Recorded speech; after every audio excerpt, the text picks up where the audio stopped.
On s'était quitté la fois dernière dans notre petite intro juste entre nous. On s'était quitté sur l'article dont vous êtes le héros et on en était resté à la série des loups solitaires, si j'ai bonne mémoire. Ouais, cadre noir, prise de notes. Très bien vu, Ronan, très bien vu. Je me suis dit, il faut pousser le concept un peu plus loin. Se voir pendant 1 heure pour parler de théorie sur le livre-jeu, c'est très bien, mais il faudrait qu'on puisse en garder une trace. Je m'étais dit, tiens, avec tous les termes qu'on entend, enfin qu'on lit en tout cas dans le domaine de la théorie du livre-jeu, est-ce qu'on ferait pas une espèce de liste, une liste de tous les termes relatifs à l'étude des livres-jeux, comme par exemple, on me souvient on avait lu récit à choix multiples, par exemple, et puis il y avait d'autres expressions, on n'utilisait pas toujours les mêmes expressions, parfois je me plaignais que certains utilisaient les expressions à tort et à travers. Je me suis dit, est-ce qu'on listerait pas à chaque fois qu'on tombe sur une expression du jargon finalement de la théorie des livres-jeux, est-ce qu'on ne le noterait pas là dans le petit tableau noir prise de notes, quitte à en refaire plus tard une séance, bah, finalement sur le jargon, sur la nomenclature, sur quel nom donner à quoi dans la théorie des livres-jeux. Je m'étais dit, ça pourrait être un bon exercice, ça pourrait être sympa de plancher sur la question. Voilà pour l'explication, pour le tableau noir prise de notes. Alors, fait-il chaud? Oui, il fait chaud. Je pense que j'ai chaud. C'est parce que j'ai des cheveux trop longs, ça, à mon avis.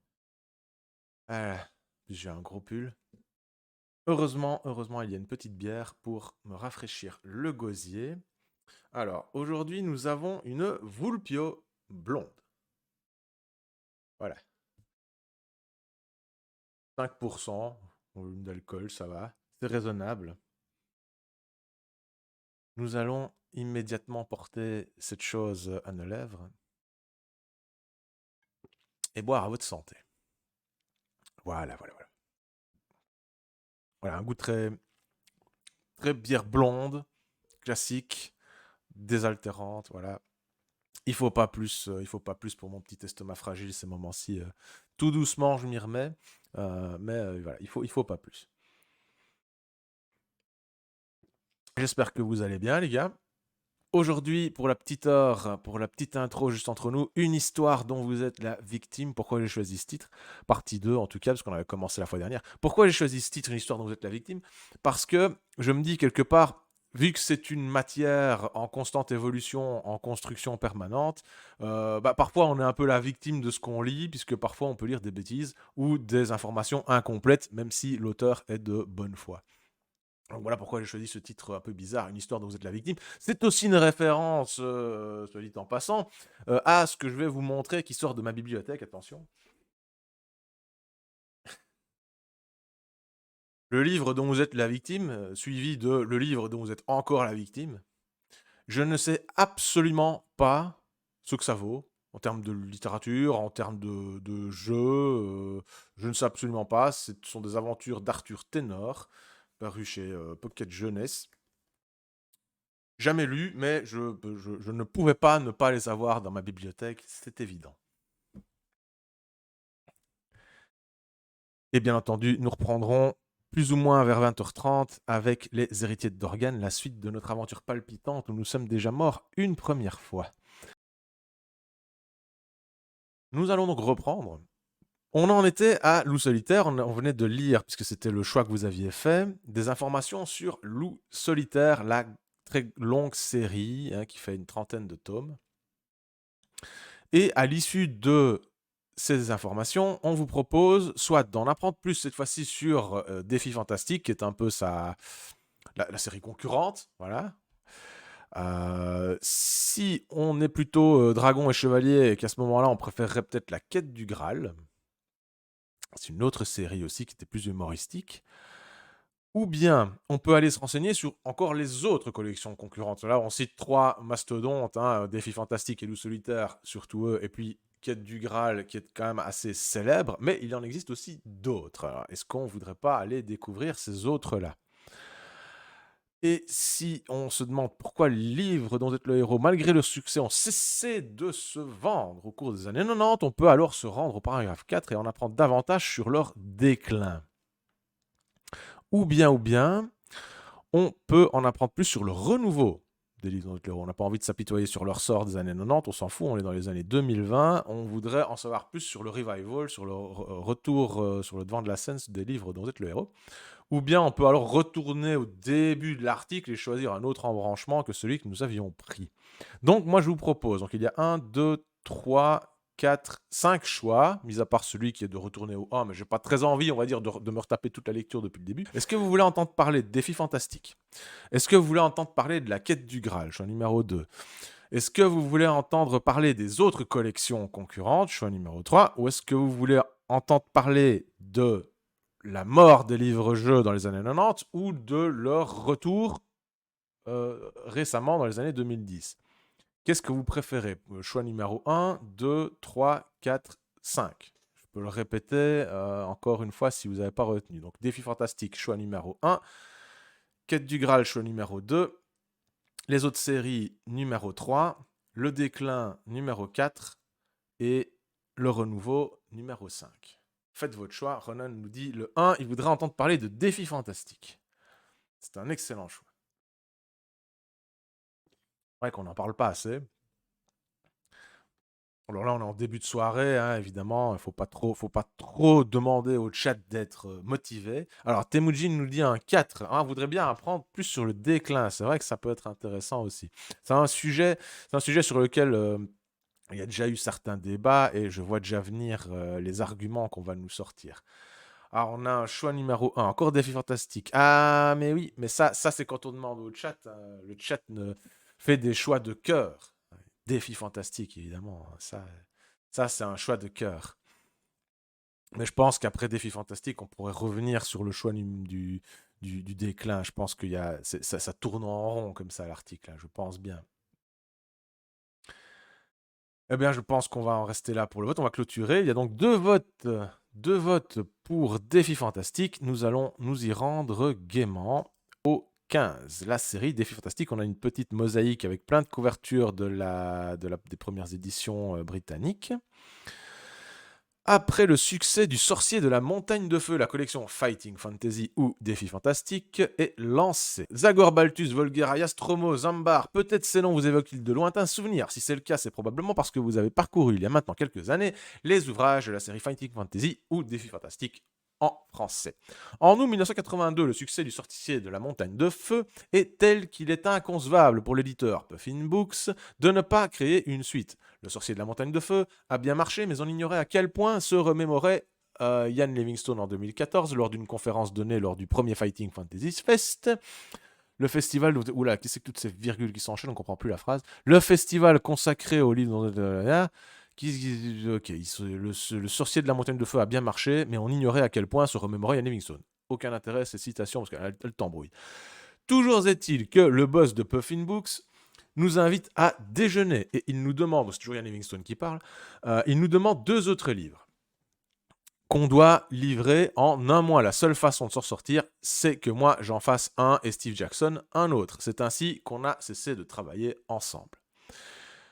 Il faut dire que les ventes du Sorcier de la Montagne de Feu ont dépassé de très loin les espérances de la maison d'édition. Citation: nous ne savions pas vraiment si le succès était au rendez-vous, se rappelle l'éditrice de Puffin Books, Philippa Dixon. 1982, c'était une époque où l'on devait compter les ventes à la main. À chaque vente, on remplissait une petite fiche. On pensait que 5000 ventes, ce serait déjà une belle aventure. Et Ian Livingstone de surenchérir. On en a vendu 17 millions. De tels chiffres motivent à agir vite. Rapidement, la collection Fighting Fantasy émerge et les titres s'enchaînent. La Citadelle du Chaos de Steve Jackson, puis La Forêt de la Malédiction de Ian Livingstone. Le premier livre à ne pas être signé des 2 créateurs de la série est le Marée au Scorpion, écrit par Steve Jackson. Mais attention, c'est son homonyme américain. Donc effectivement, c'est pas la même personne.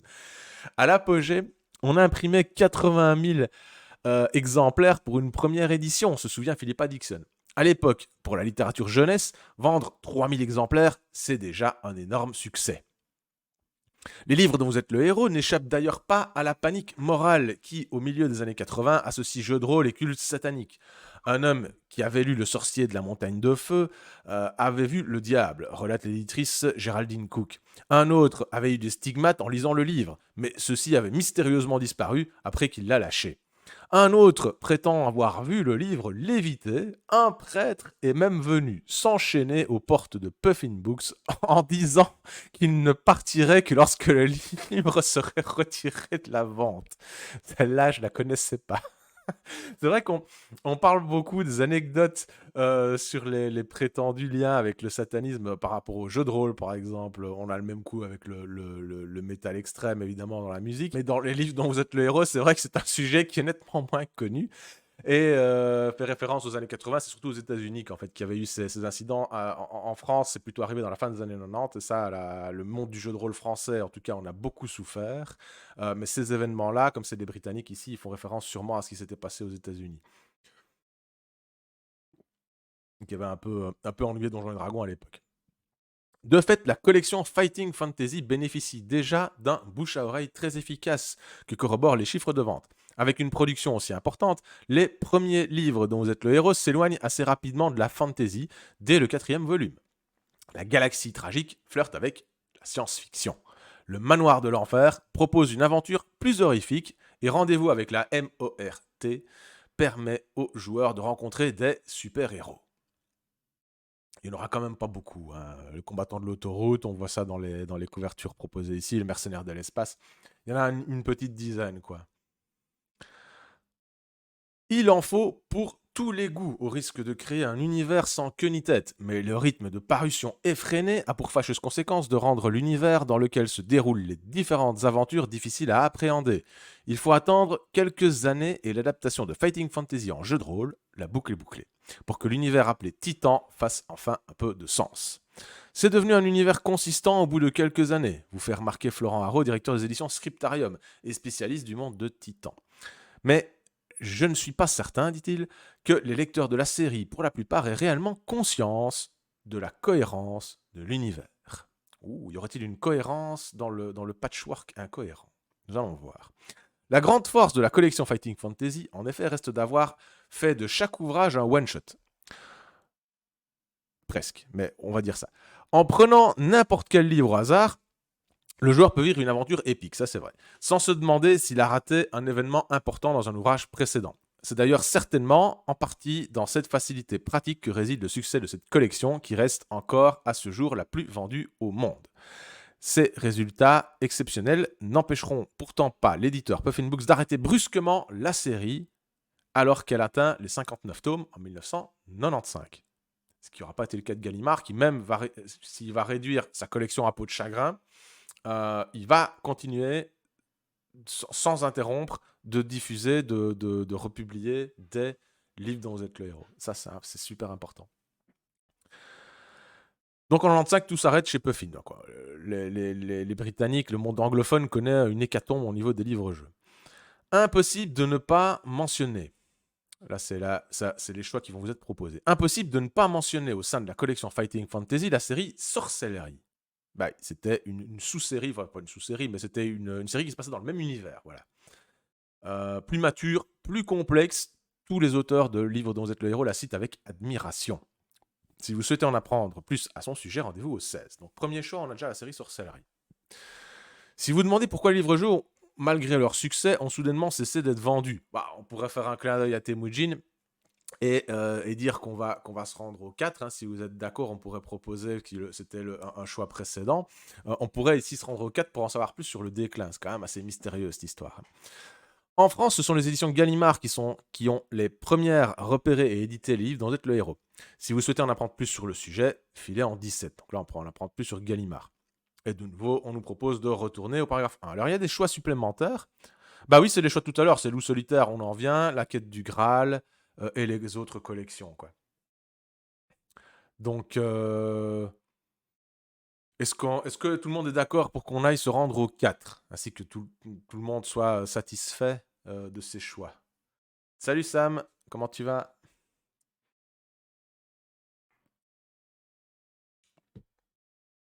Puis qui ne dit mot consent Moi, si vous ne répondez pas, ça veut dire que vous êtes d'accord. Donc, je me rends au 4 pour en savoir plus sur pourquoi ils ont cessé d'être vendus subitement en 1995. Le déclin des livres-jeux. En 1995, Livre dont vous êtes le héros cesse soudainement de paraître. Tout amateur de livres dont vous êtes le héros s'est posé la question, pourquoi n'y a-t-il plus eu de nouvelles parutions au cours des années 90 ? En 95, les éditions britanniques Puffin Books décident en effet soudainement d'arrêter d'éditer les livres dont vous êtes le héros. Ces derniers ont peu à peu été supplantés par des nouveautés plus attrayantes et leur vente décline rapidement. Alors là, on a une citation de je ne sais pas qui, Fibre Tigre. C'est très simple, on en vendait des millions. Et soudainement, ça s'est arrêté lorsque les consoles Nintendo sont arrivées dans les foyers. Je sais pas, moi, peut-être. Je sais pas. J'ai eu ma première Nintendo bien avant 1995, moi, je ne sais pas. Auteur, et donc vous relate Fibre Tigre, auteur spécialisé fiction interactive. Il y avait d'ailleurs un constat de la part des éditeurs qui était de se dire on a des livres qui sont des livres-jeux vidéo. Aujourd'hui, on a des jeux vidéo qui sont accessibles, qui sont chez nous, qui sont partout. Est-ce que les gens vont revenir à ces semi-jeux vidéo ? Une analyse que partage Florent Haro, directeur des éditions Scriptarium. Il y a plusieurs facteurs, et le premier d'entre eux est les jeux vidéo, qui ont vraiment pris de l'ampleur au début des années 90. Et puis, je pense qu'il y a aussi les jeux de cartes, type Magic the Gathering, qui ont peu à peu remplacé les livres dont vous êtes le héros dans les cours d'école au collège. Je n'ai jamais fait le deuil de la disparition quasi totale des livres dont vous êtes le héros à la fin des années 90, vous confie de son côté Laurent Centreau, directeur des éditions Alconost. Je croyais que le genre revivrait grâce aux applications Je croyais que le genre revivrait grâce aux applications pour smartphone et tablettes, mais elles m'ont toutes déçu, voire attristé. Durant cette période, les éditeurs français ne sortaient aucun nouveau titre ou bien ciblaient les enfants. Il existait pourtant plusieurs excellentes collections anglaises demeurées inédites en français. En France, les livres dont vous êtes le héros ne vont jamais vraiment cesser de paraître grâce aux éditions Gallimard, mais depuis quelques années, ils connaissent à nouveau un regain de succès entre anciens ayant un peu lâché leur manette et un nouveau public avide de découvrir ce genre. Oui, forcément, on a des médias, des jeux plus modernes qui apparaissent sur le marché et qui bouffent des parts de marché. Oui, c'est le principe. Est-ce que c'était une raison pour arrêter? Bah, j'imagine que la descente des ventes était catastrophique, je suppose, je vois que ça. Mais bon, Gallimard, de son côté, a quand même continué à en republier, donc c'est que quelque part, ils en vendaient toujours. Si ça avait été si catastrophique que ça, ils auraient arrêté aussi. Bon, cela dit,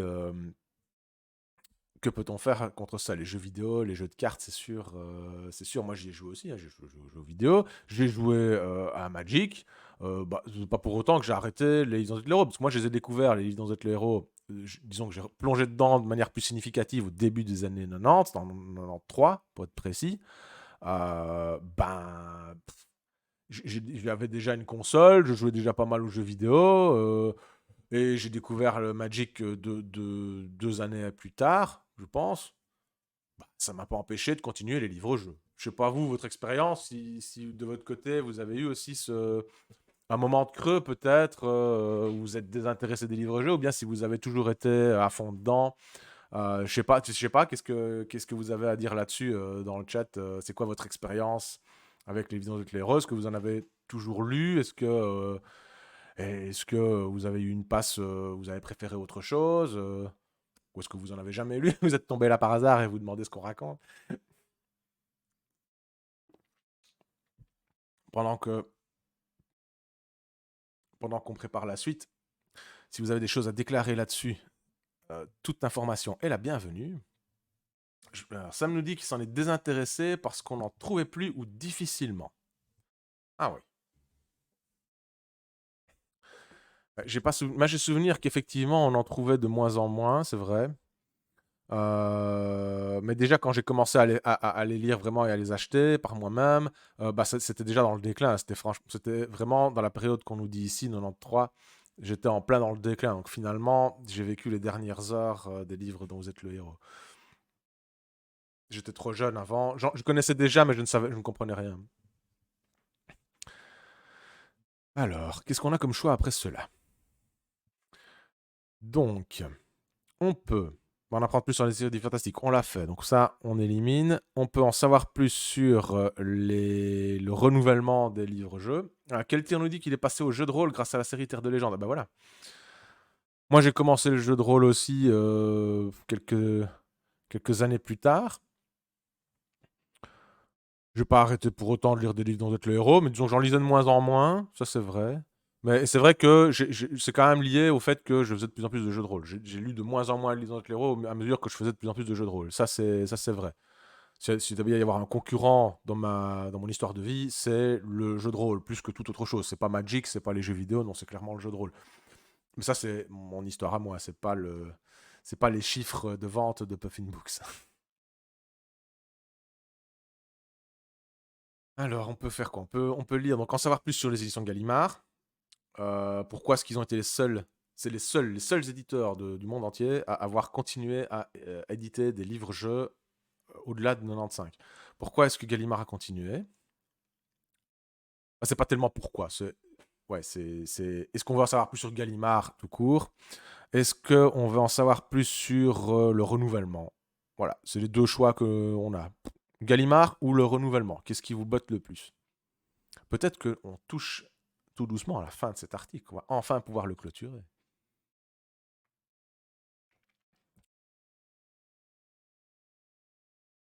Et j'admets que si je suis passé au jeu de rôle, c'est pas du tout depuis les livres dans les héros. C'est même si j'étais conscient qu'il y avait quelque chose qui se rapprochait du jeu de rôle dedans, c'est plutôt moi simplement j'étais dans une école où 90% des garçons de mon âge faisaient du jeu de rôle. Donc c'était difficile de ne pas en faire en vérité. Il y a des tas de gens qui vont te dire que quand ils faisaient du jeu de rôle, on les regardait comme des gens bizarres. Moi, j'aime autant te dire que si je faisais pas de jeu de rôle, on m'aurait regardé comme quelqu'un de bizarre. Alors, Gallimard te paraît être une bonne. Donc, malheureusement, Sam, c'est le renouvellement qui l'emporte parce que je crois, c'est le 2. Le 2, c'était quoi? Le 2, c'était le renouvellement aussi. Donc, du coup, ça fait 3 votes pour le renouvellement. Désolé, mon petit Sam. Nous allons poursuivre sur ce sujet. Alors, ici, nous avons des couvertures de Fable Dance, d'Alice au Pays des Cauchemars et de Cyclades, qui sont des livres-jeux modernes. Depuis quelques années, les livres dont vous êtes le héros connaissent un renouveau entre reprises des collections phares et nouveaux ouvrages. Après une longue traversée du désert, le genre des livres-jeux connaît depuis quelques années un retour en grâce. Du côté de Gallimard, de plus en plus de versions révisées et augmentées des anciens livres dont vous êtes le héros voient le jour, en plus de la publication de quelques inédits qui viennent compléter les séries Défis Fantastiques et Loup Solitaire. Défi Fantastique, entre parenthèses, qui a perdu énormément de plumes, puisque d'une septantaine de titres, ils n'en ont plus qu'une grosse vingtaine. Mais ce sont surtout de nouveaux acteurs qui s'installent peu à peu sur le marché. Des maisons d'édition comme Alconost, Posidonia ou encore Eldercraft proposent aux lecteurs de nouveaux ouvrages avec des mécaniques de jeu novatrices. Cet attrait renouvelé pour le livre dont vous êtes le héros, on le doit, à en croire Laurent Centraux, à une vague de rétro gaming. Intéressant ça. Les jeux vidéo qui ont causé la perte des livres-jeux causent finalement le grand retour. Parce que les rétro gaming, c'est quand même c'est intéressant. Une vague de rétro gaming avec un côté retour aux sources, mais également un côté littéraire plus mature. Les collectionneurs et les nostalgiques nous suivent depuis le début, précise Laurent Centraux. Donc. C'est sûrement la part la plus importante de notre public. Mais nous avons des lecteurs de tous les âges. La plupart d'entre eux connaissent déjà la célèbre collection de Gallimard Jeunesse. Les ados, filles, garçons ont souvent hérité de la collection de leurs parents. Notre lectorat est assez féminin. Et nous nous en réjouissons, car les anciens éditeurs ciblaient les garçons avec des stéréotypes du genre un garçon aime moins lire, les filles ne s'intéressent pas aux aventures fantastiques. Ok. Ces nouveaux éditeurs se sont ainsi employés à publier plusieurs excellentes collections anglaises demeurées inédites en français. Et il évoque Fablelands de de Dave Morris et Jamie Thompson. Ça me perturbait d'avoir juste leur nom de famille.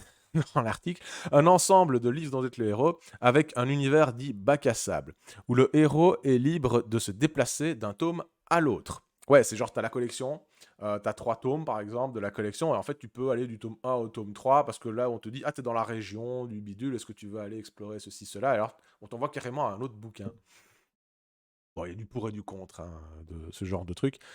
Euh, donc voilà, bac à sable, où le héros est libre de se déplacer d'un tome à l'autre sans suivre un arc narratif principal. Voilà, vraiment bac à sable.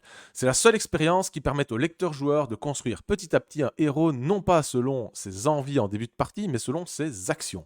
Une sorte de mise en pratique de la philosophie existentialiste, où le héros se construit et se définit par ses choix. On est très loin des défis fantastiques. Ouais, c'est une expérience de jeu à part. Ici, on a, on a la carte des terres fabuleuses je suppose, de Fablelands. Ouais.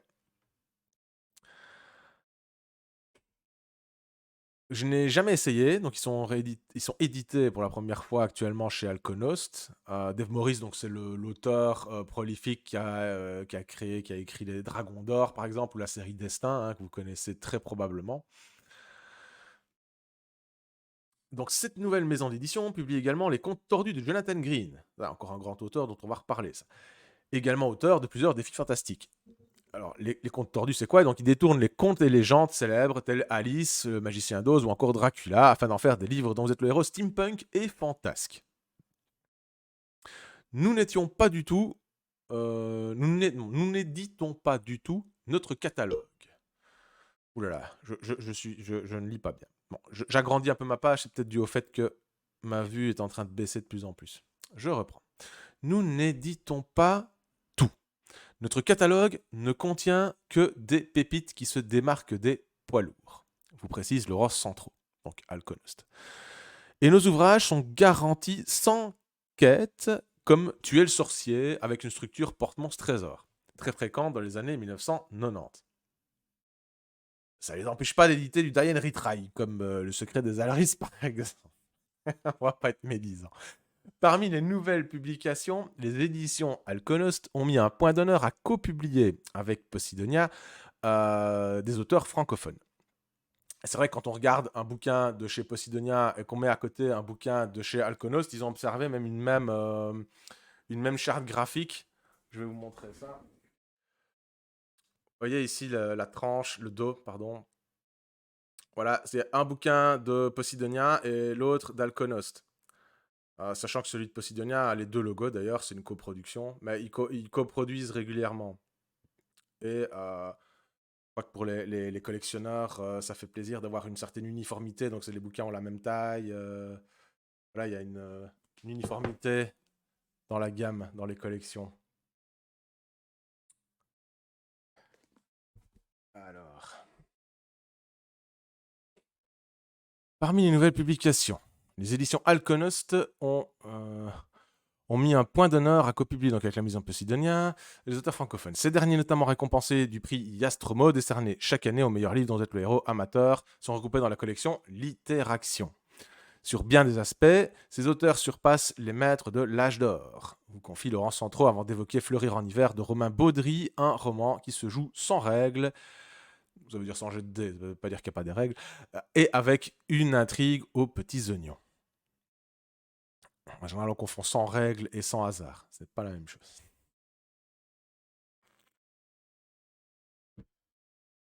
On a un extrait ici. Et il est assez bien fourni à Fleurir en hiver. En tout cas, Romain Baudry, je connais, c'est du bon. C'est qualitatif au niveau littéraire, en tout cas, au niveau gameplay. Moi, j'en avais fait un il y a très longtemps. Non, j'en ai fait plusieurs, mais je ne réussis pas toujours. Il est pas facile. Il est pas facile, mais c'est très plaisant à lire. Alors, qu'est-ce qu'on nous dit? Ces nouveaux auteurs français, si leurs livres étaient sortis à la grande époque, on les considérerait aujourd'hui comme des génies, vous confirme Fibre Tigre, qui a lui-même récemment été récompensé pour sa série de livres-jeux Aria Voyage en Osmanli. À lire entre les lignes, Fibre Tigre a l'air de dire que on aurait dû le considérer comme un génie s'il avait écrit ça avant. Avec ces nouveaux types de livres dont vous êtes le héros, le genre semble être en passe de se renouveler grâce à des façons de jouer complètement inédites. Le futur des livres dont vous êtes le héros semble bel et bien assuré. Et là, on nous renvoie au paragraphe 2, cash, sans pouvoir faire quoi que ce soit. On n'a pas le choix. Le futur des livres dont vous êtes le héros. Qu'est-ce qu'on va nous raconter? Là, on a une illustration, c'est un extrait d'un jeu vidéo. C'est la série Sorcellerie qui est adaptée en soi-disant jeu vidéo, on va dire. C'est l'histoire qui défile avec des petites animations, quoi, en gros. Hein. Les livres dont vous êtes le héros se portent mieux, mais à quoi leur futur pourrait-il ressembler?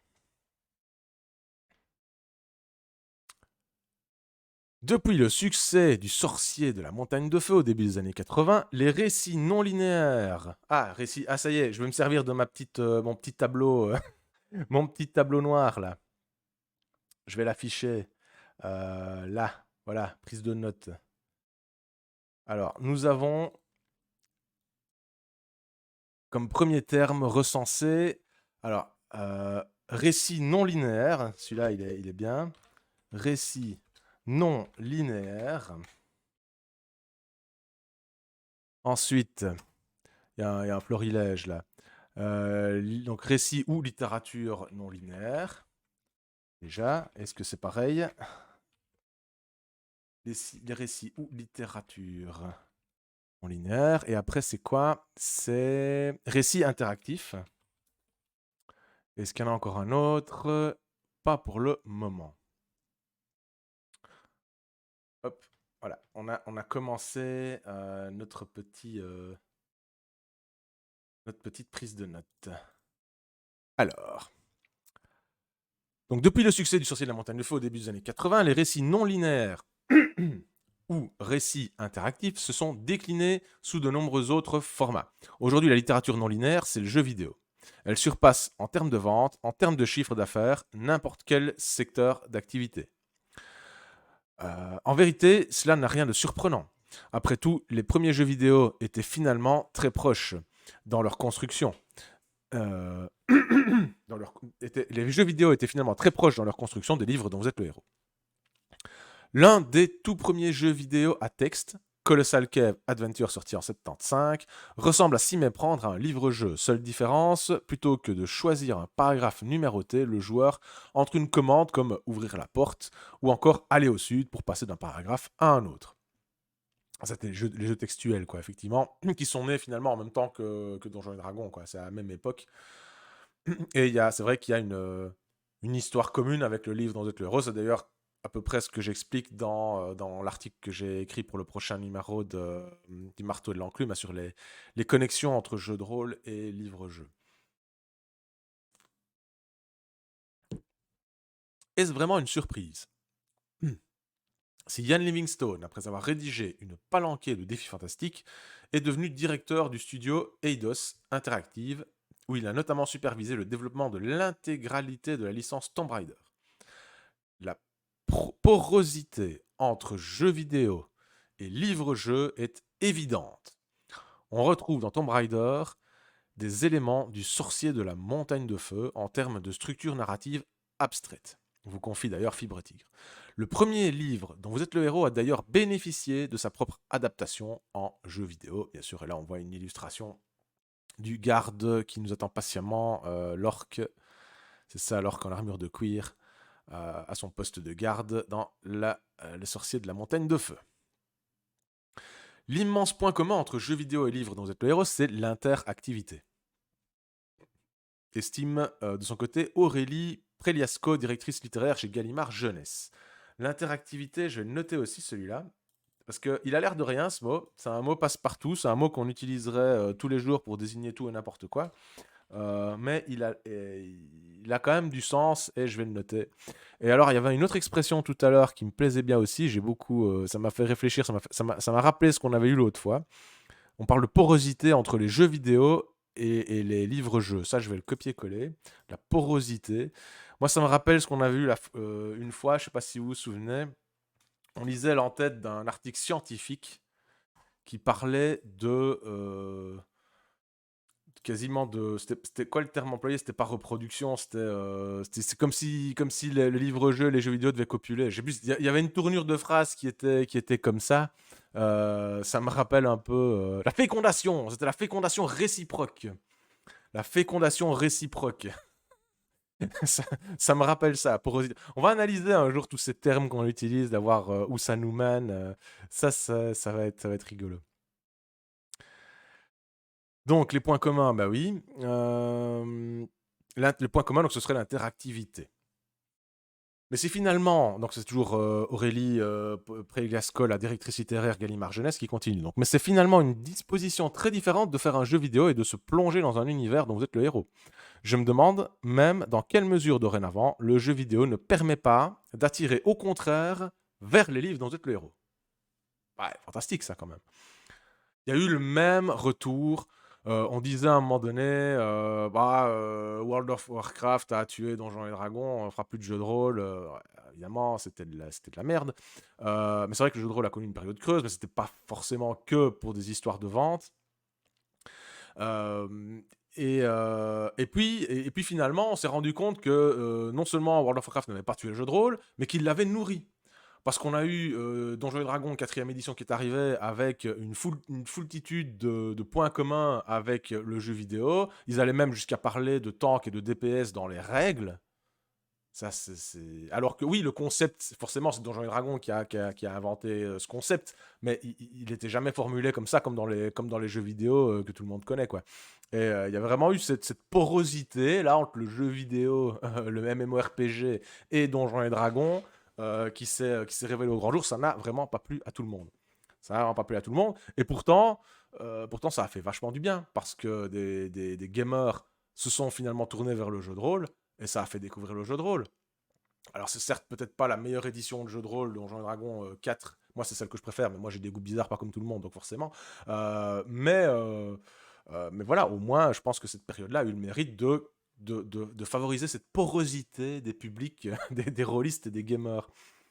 Donc ici je suis pas étonné de voir que finalement les jeux vidéo mènent vers les livres-jeux. Why not? Why not? Le point and click, les jeux narratifs, tout ça, bah oui, ça a du succès. Le jeu vidéo, s'il emprunte certains concepts aux livres dont vous êtes le héros, n'a donc plus grand-chose à voir avec ces derniers. Mais peut-être pouvez-vous jeter un œil aux applications directement inspirées des livres-jeux.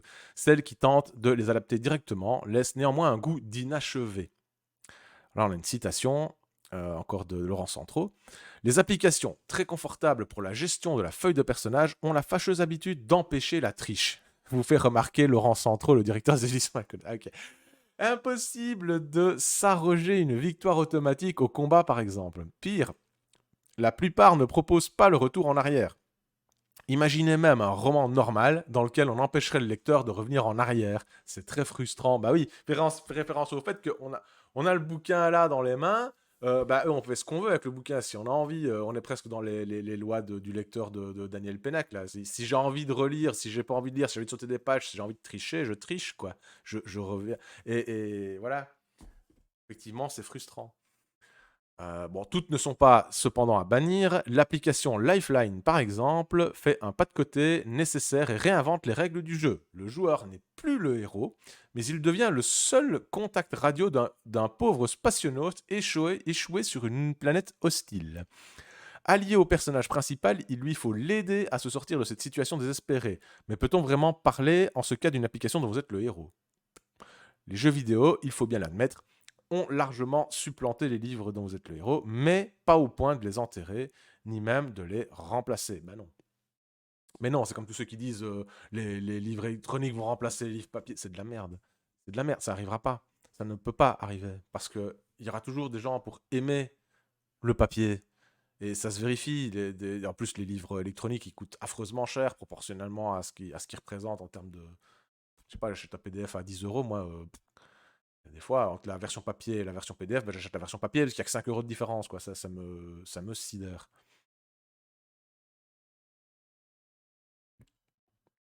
Bien la preuve que ce que tu payes, c'est l'éditeur quoi, et le diffuseur.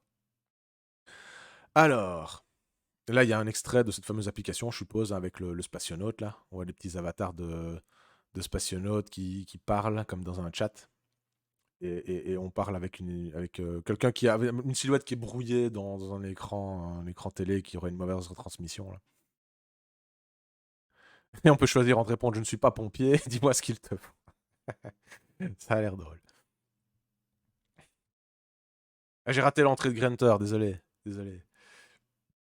Alors, ça me dit l'intérêt de pouvoir te déplacer avec toute ta bibliothèque sans traîner un semi-remorque ou une brouette. Oui, mais.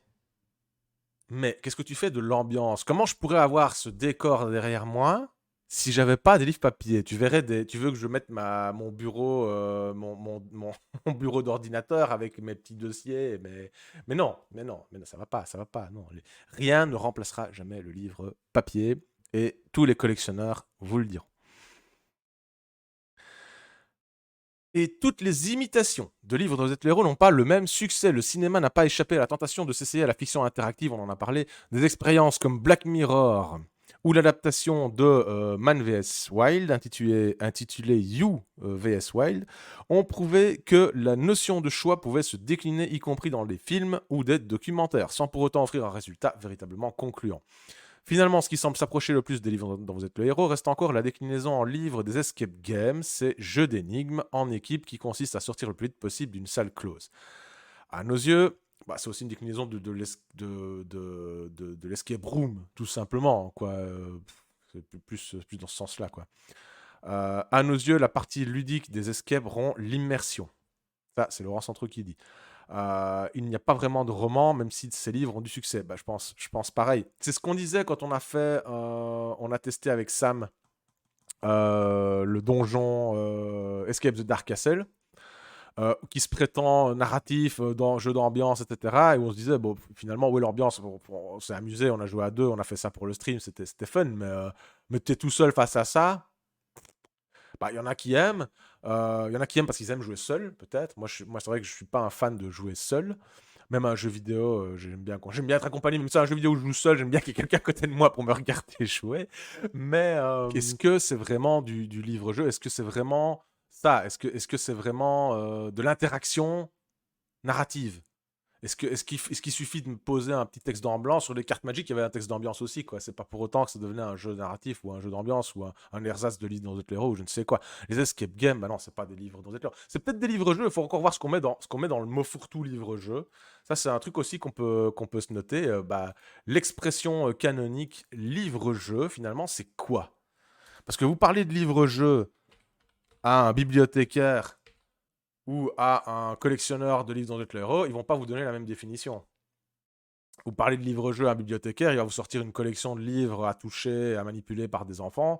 Euh, Vous parlez de livre-jeu à un collectionneur de livres dans d'autres héros, il va vous sortir une photo de sa collection. Forcément, on ne parle pas de la même chose. Donc, qu'est-ce qu'on peut mettre et qu'est-ce qu'on ne peut pas mettre derrière le mot livre-jeu? Est-ce que les escape games sont des... Est-ce que les escape books, même d'ailleurs, le texte se trompe, il dit escape game, en fait, on parle d'escape book aussi, où il y a des énigmes comme ça. Est-ce que ce sont des livres-jeux? Peut-être. Est-ce que ce sont des livres dans des héros? Non. Est-ce que ce sont des livres interactifs? Peut-être. Vous voyez, ça, le mot interactivité. On va se poser un jour là-dessus et on va essayer de s'y retrouver dans ces mots, dans ces étiquettes qu'on colle sur les choses. Notre passion nous est venue, c'est toujours Laurent Centre qui parle, notre passion nous est venue des livres papier et de leur manipulation physique et intensive qui contribuent au charme de l'exercice. Sous-entend qu'il a des livres en 1000 morceaux et qu'il aime ça. Pour l'instant, nous repoussons nos versions numériques à plus tard. Ça sous-entend que peut-être il y pense. Allez, si vous êtes parvenu au bout de cet article dont vous êtes le héros, c'est certainement que vous partagez un peu son avis. C'est malin. Ne vous reste plus qu'à trouver un livre dont vous êtes le héros, de vous emparer d'un crayon et éventuellement d'une paire de dés. En attendant, l'aventurier que vous êtes peut se féliciter et si d'aventure vous avez raté un paragraphe et souhaiteriez le retrouver, voici la liste de tous les embranchements que vous pouviez prendre et ça, c'est sympa. C'était donc un article dont vous êtes le héros, rédigé par Pierre Repère sur Radio France, France Culture. C'était vraiment une très chouette lecture. J'irai voir les autres paragraphes qu'on n'a pas lus tous ensemble.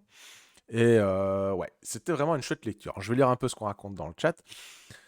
Alors Sam, il préfère la version physique, mais il reconnaît l'intérêt des e-books. Bah oui. J'ai beaucoup d'e-books aussi. Hein.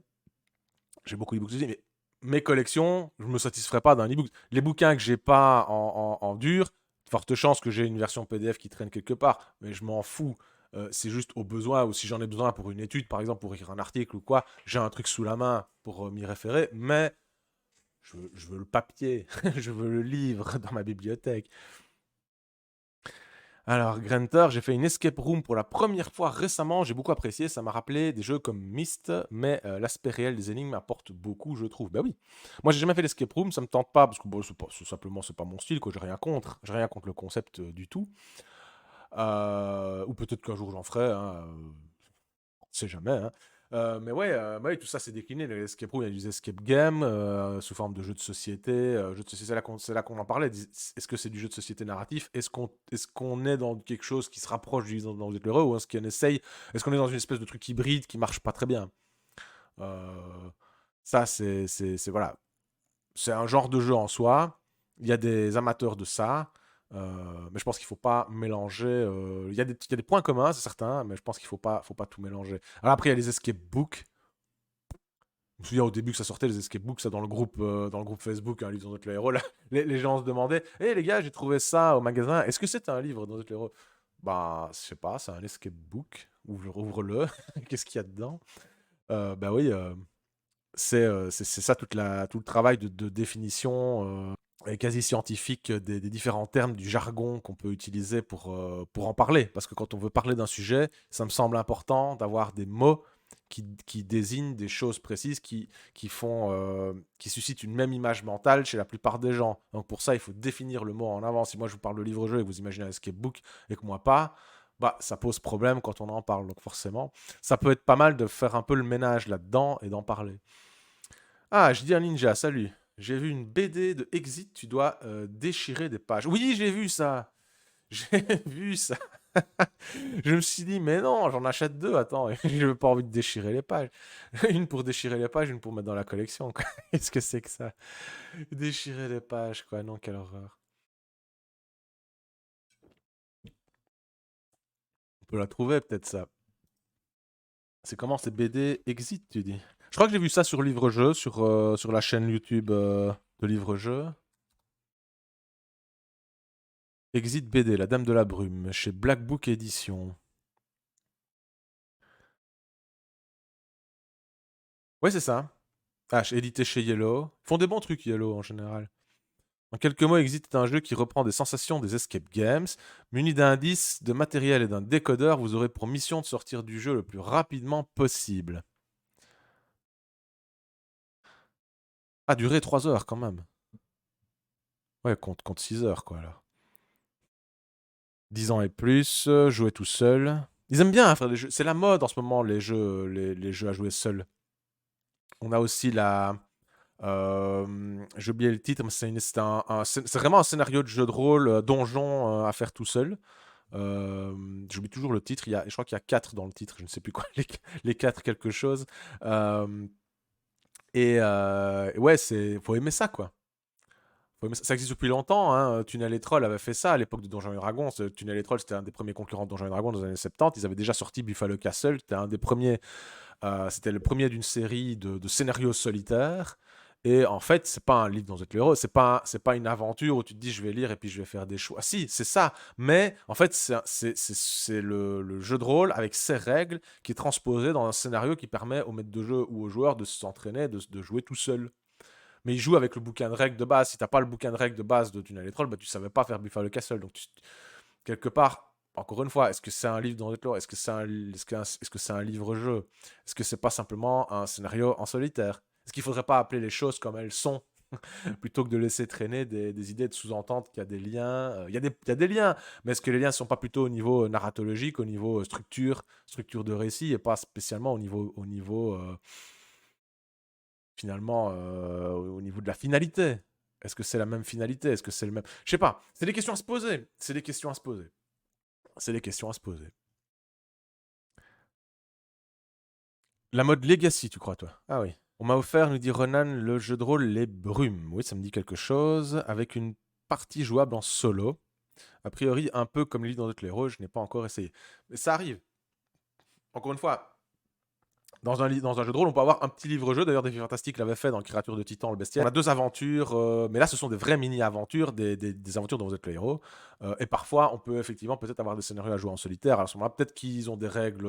On peut faire vraiment comme un livre dont vous êtes le héros, ou alors c'est vraiment les règles du jeu et c'est un scénario à monter soi-même, comme le Buffalo Castle dont je vous parlais, quoi. Les réussites ou échecs de certaines étapes de la campagne. Alors, ce sont des jeux en campagne, mais pour beaucoup d'entre eux, il y a des autocollants à coller sur le plateau. Ah oui, oui, oui, je vois le genre, je vois le genre. Je vois le genre. Il y a des kits de jeux de rôle comme ça aussi, avec des cartons, et des jetons et des autocollants dans tous les sens. Et au final, ça ressemble plus à rien. Et ça devient très difficile à gérer. Ok. Nous avons fait le tour de notre article dont vous êtes le héros. En guise de conclusion à cela, je dirais que c'était un bon article. C'est parce qu'au début, j'étais tombé sur vraiment une partie qui envoyait pêle-mêle des mots de ce fameux jargon dont on parle depuis tout à l'heure. Et je me disais, mais là, c'est pas possible, il y a erreur sur le sujet, on mélange tout et n'importe quoi. Mais dans l'ensemble, cet article, je le trouve très très bon. Je le trouve plutôt bien rédigé. Sa forme, bah, elle est ce qu'elle est. Elle étudie son sujet de la bonne manière, j'ai envie de dire. Bah, elle étudie son sujet en utilisant les mêmes principes narratifs, donc c'est vraiment très bon. C'est plutôt bien rédigé. Ça va chercher aux sources. Ça ne se contente pas des pièges de l'étude de l'histoire des livres-jeux. On va aussi chercher des sources orales. On va parler aux éditeurs. On va récupérer des infos dans les conférences. On va vraiment aux sources. Donc ça j'ai envie de dire, c'est sympa. Donc très bon article, bonne référence. Je vous le recommande. Et surtout, il envoie aussi, il a pas mal de liens qui renvoient vers d'autres informations. Donc n'hésitez pas, quand vous lisez ce genre d'article, à vous informer sur tout le reste. C'est comme ça que c'est le plus intéressant.